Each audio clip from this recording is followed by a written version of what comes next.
নমস্কার বন্ধুরা, কল্যাণী কিচেন ব্লগে আপনাদের সকলকে স্বাগত জানাই। আজ আমি চলে এসেছি সবকিছু গুছিয়ে নিয়ে, আবারও রান্নাঘরে এসেছি। তো আমি আর আপনাদের সঙ্গে দারুণ একটা আটার খাস্তা রেসিপি আপনাদের সঙ্গে শেয়ার করব। তো এই রেসিপিটা অসাধারণ একটা রেসিপি, শুরু থেকে শেষ পর্যন্ত দেখবেন আমি কিভাবে তৈরি করছি। আশা রাখছি ভালো লাগবে।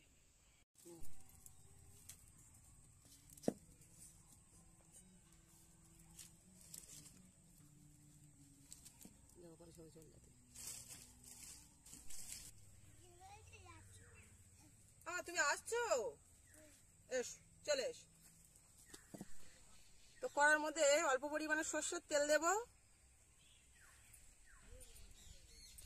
কালো সর্ষে দেব, কয়েকটা কারি পাতা দিয়ে দেব,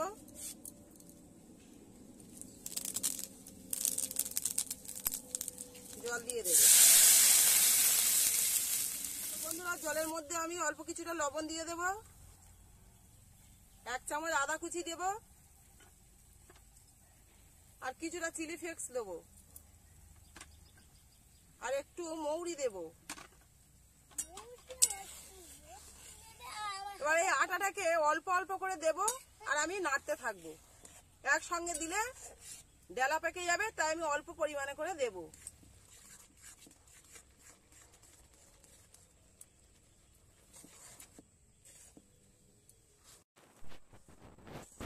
তো বন্ধুরা, ডো আমার এখানে তৈরি হয়ে গেছে। আঁচটাকে হালকা রেখে আটাটাকে মাখতে হবে।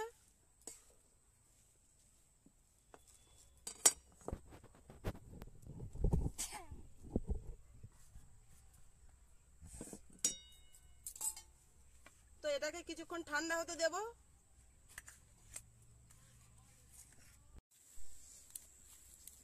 আটা আমার একদম ঠান্ডা হয়ে গেছে। এবার এর মধ্যে রেখেছিলাম সেটাকে মাখিয়ে নেব। আলুর উপরে অল্প পরিমাণে লবণ দেব, তেল দেব উপর থেকে।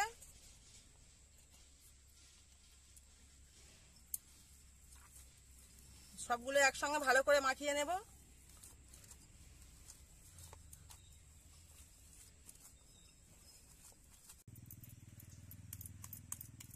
এরকম শেপে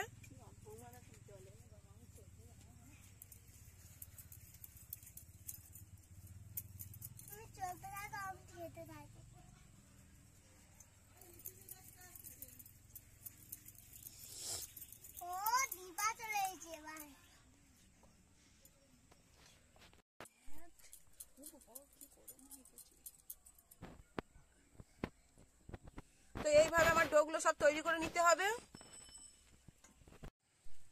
তো বন্ধুরা, এগুলো ভাজার জন্য আমার সাদা তেল লাগবে। আমি তো কড়ার মধ্যে সাদা তেল দিয়ে দেব।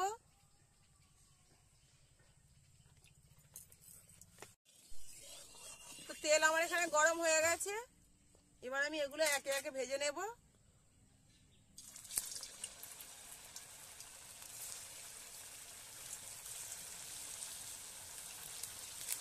সবগুলো একসঙ্গে হবে না, তো আমি চারটে চারটে করে ভেজে নেব।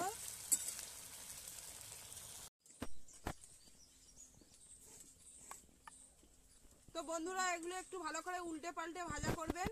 যতক্ষণ না লাল লাল করে ভাজা হবে ততক্ষণ তুলবেন না। লাল লাল করে ভাজা হয়ে গেছে, তুলে নেব।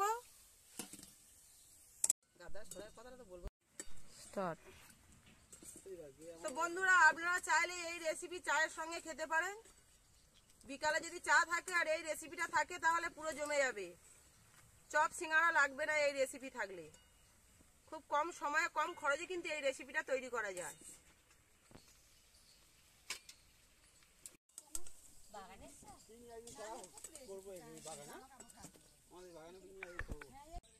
তো একটা খাবো, খেয়ে দেখবো কেমন হয়েছে।